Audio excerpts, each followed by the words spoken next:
Welcome back to Freakout Extreme Freeride. I'm Aesthetic. With me once again in person is Blank Tester. Hey kids, how's it going? Yeah. And so we're going to start off by me trying to change up the soundtrack. As you see, the default option I think was random. Okay. But it was still always playing the same order. It would play all the 3 feet smaller, and then it would play the 3 other tracks that weren't 3 feet smaller. Okay. And then it would loop again. So Great. Maybe it wasn't on random by default, but I set it on random to try and get something else. Oh, we can buy some stuff, so I'm going to buy some pants and then forget to equip them. Cool. We're just riding out in our boxers, you know? Good. Our briefs. Something like that. Yeah. Speeding all this up. Yeah. Spending some cash on some new poles. Once again, all the skis have different descriptions. I do not know if they change gameplay at all. Yeah, they're probably cosmetic. But we're heading back to Mount Blanca and to the second area, Grizzly Creek. And as 3 feet smaller Serenades us beautifully in our ears again, we're going to watch this mountain preview again. Now, before we got started in this episode, you were looking up if there was a way to buy 3 feet smaller albums. Right. If you're a super huge fan of 3 feet smaller from these videos or from the game, or just want to own their albums, what a goof. They've got a Wikipedia page. They've got a fan site, which is pretty lacking on details and also literally 10 years out of date, as in they type in the present tense, as if it were 2009. But they are on Discogs, and there are some albums people list on Discogs that you can buy. But what I wanted to show off with this is the exact same mountain preview, and as you saw, it went over the entire previous area, which now had no challenges on it. And now that it's done this, and has come over here, that is Grizzly Creek. So you can see that the two stages are literally next to each other. It's just, there's big walls separating them. And that also, they only recorded one preview for this mountain. Weird. That went over, just one Death side. Valley first. Yeah. And then Grizzly Creek. If I remember right, in the first mountain... Oh my god, that was hard to follow. Yeah, I accidentally bumped the camera button a bit. If I remember right, in the first mountain, they did separate preview things. Yeah, they did. So it's kind of weird that they only recorded one. Maybe they were running out of time. I mean, this isn't a high-budget game. That's true. It was a budget game. Once again, $10 on Steam, if you want to play it for yourself. I wonder who gets that money. Who owns the rights now? Yeah, Coldwood Interactive was the developer. THQ Nordic is the new publisher. Okay, so they must be the ones getting the money. Yeah, because I don't know if Coldwood Interactive is still around. Yeah, they're probably not around. They did that Snowmobile? The snowmobile game, yeah. The Ski-Doo Snow X Racing. Really? Okay. Yeah. That was a heap of shit, and if you saw my stream, ran like shit on the Xbox 360 for some reason. The menus were all fine, except for that it would take a minute to load a new snowmobile. Yeah. But then you would get into gameplay, and it would go at a great 15 frames a second. Great. That's a good game. Yeah. Great graphics, great gameplay. Yeah. Challenge, jump, repetitive, but it doesn't matter because I did enough flips and I held it long enough. Just stare at the score down there. I mean, and repetitive. Boom, repetitive. I mean, but I was getting 100,000 base points anyway. And note that we're basically on level 4, and these jump challenges are still just 20,000. Yeah. 20,000, 25,000. They're not really going to go up that much. Weird. Pretty much across the whole game, it's going to be 20,000, 30,000. So that's what I was talking about, where it only gets easier as you get more trick stats and can flip about a whole lot more. Yeah, but then they put 31 jump challenges. I don't know, that's an interesting design philosophy to get more out of the game, more game time out of you. Yeah. To say, okay, well we've got a bunch of challenges that you are going to miss because you're taking into a challenge earlier. Right. You're gonna jump right over it. Right. So, I mean, I don't know if that's a good design or not. Right. So what you saw was a few things. First, on that first jump, I think the easiest way to get a whole ton of points is to do like a backflip or front flip and barrel roll, because it really doesn't change your angle all that much. Right. Like, you can kind of tell that it's different than just doing a front flip or back flip, but it's obviously counting up for both the barrel roll and the flip and giving you a bunch more points. I got my points cut in half and still got like 200,000. Yeah.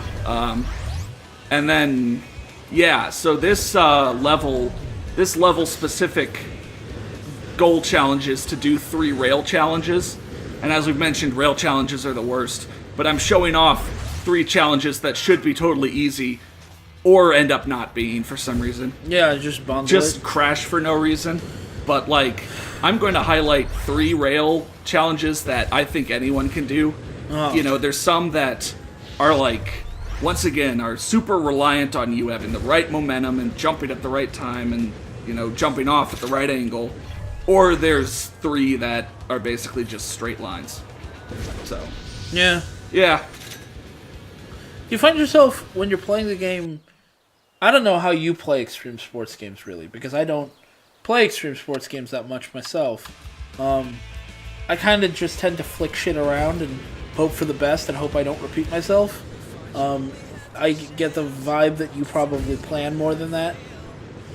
How much in this game do you plan ahead for jumps and stuff? Not like I'm gonna hit that jump. I mean, like, when you go off that jump, you're thinking, I need to do this trick and this trick and this trick because I did these tricks earlier. Yeah, a bit. In this game, it's really easy to be repetitive since you have so few grab options. Right. But I do at least think 1 or 2 jumps back. Like, okay, I did straight backflips on that last jump, so I can't do straight backflips. Of course, that half the time then means that my brain auto-processes to just do straight backflips again. Right. But, yeah, I do think 1 or 2 jumps back. I don't think, like, the whole run, and in games where there's a lot more tricks you can do, like in SSX games, I usually do think, like, okay, what's something that I haven't done in a while? When it comes to, like, an Uber trick or something like that. But what about just, like, going off regular jumps? Yeah, small shit. Yeah. Because I kind of just do whatever. Yeah, I don't really think that much. It's more about, if I know a game really well, it's more about the airtime that I know I have. Like, in SSX Tricky, like, I can watch other people play, and when they go off a jump and do an Uber trick, I'll know if they're going to land it or not. Right. Just based on the momentum I'm seeing. You've got so much time, you could have done something else here. Or you don't have enough time to land this. Like 99 out of 100, you know, I'm not trying to like brag, but 99 out of 100 times, you know, if I'm watching someone else do gameplay of SSX Tricky or 3, this doesn't apply to like on tour because they get real wonky with the camera. But in those games, if I'm watching other people's gameplay, they go off a jump and start an Uber trick, I'll know if they can land it or not. Yeah. I'm very rarely surprised by someone doing like a pixel perfect landing. Right. On like the last frame of a trick. And that's just your familiarity with the game. Right, right. Yeah, I don't. Oh, Alien 101. Okay. Yeah. I don't really. Like I said, I don't play extreme sports games that much, so I don't have the time to familiarize myself with that. But I think if I did, that would probably be right. That's probably one of the hurdles I would need to reach in order to become good at these games. Yeah. Like on that last jump there, I knew I had to throw some spins in, but it wasn't purely my intention to go, I shall perform a double backflip 900. Right. I just saw how it kind of played out. Yeah. And stopped early. Stopped early enough. Because, like, one thing in this game, when you are spinning and you release, you do kind of keep spinning a little bit more.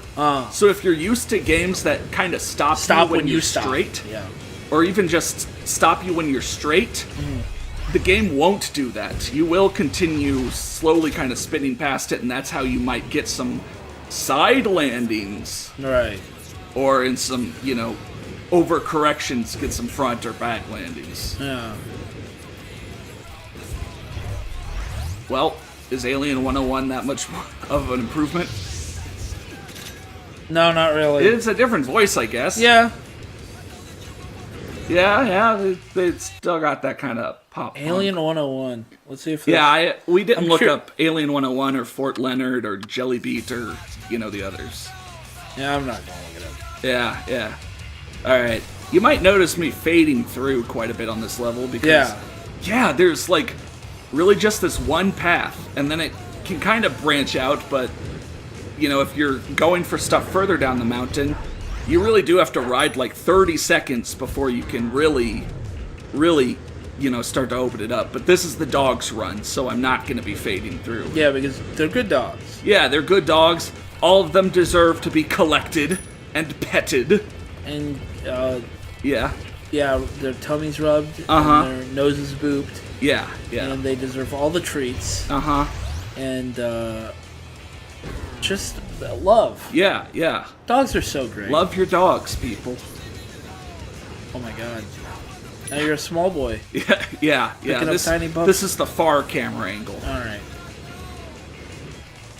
I did hear a complaint in someone else's video about this game that apparently if you go from 4:3 to widescreen, it pretty much just zooms in to make widescreen.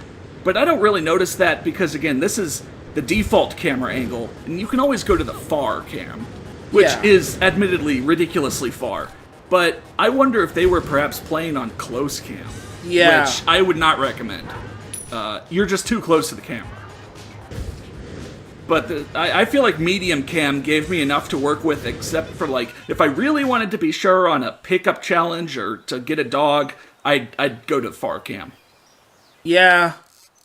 But I completed all the main ones, but also since there were like only 2 gap challenges in that level, I completed both of them. Just because I could, and to check off an additional check mark. The skeleton got his replacement leg again. Yep, that was the same ones we saw last time. Are you going to equip those new pants? Yeah. Now I'm like, oh shit, I didn't actually equip that stuff. Or at least, equip some of it. Yes, there we go. My green pants. Nice. Yeah, I'm a green and red boy. Red and green. And, of course, we have the Grizzly Creek Cup, the race event. And, I'm not going to show it off in this video.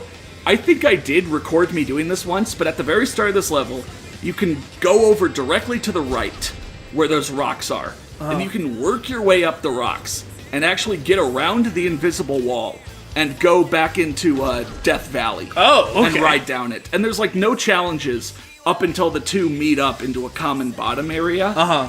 But it's still, like, you can ride there, and though the gap challenges are not there, the, like, green lines through the air that show you the gap are still there. Oh, interesting. Yeah.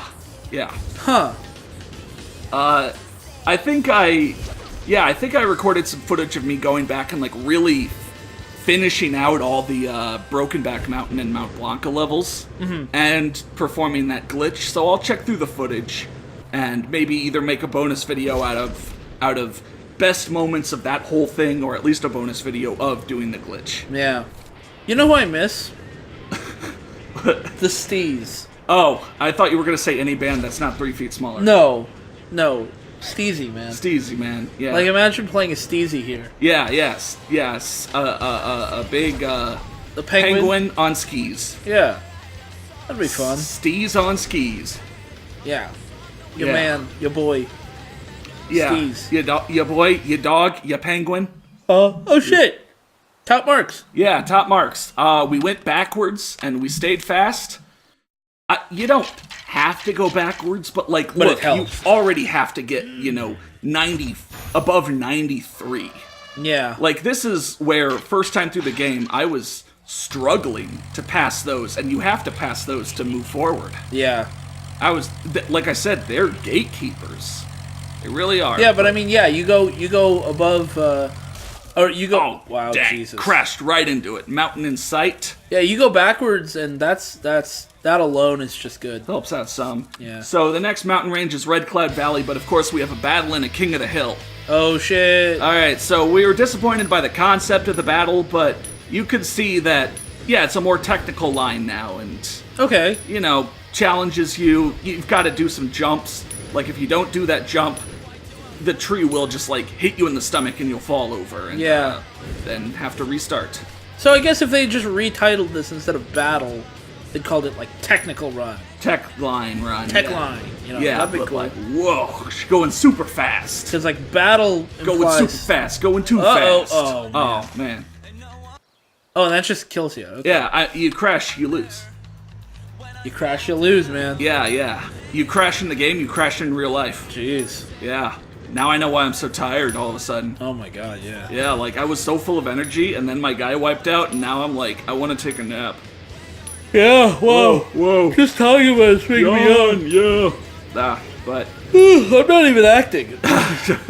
but I mean, you know, you can get up to some good speed, and you'll need to go in further. I mean, you'll see that I'll have like 15 seconds left on this one, because it's still only the second mountain range. Yeah. But, you know. Did some of the later ones just like really fuck you? I mean, they do get harder. Okay. Some of the later ones did take more attempts, but I wasn't like brick walled on any of those. Yeah, or blue balled?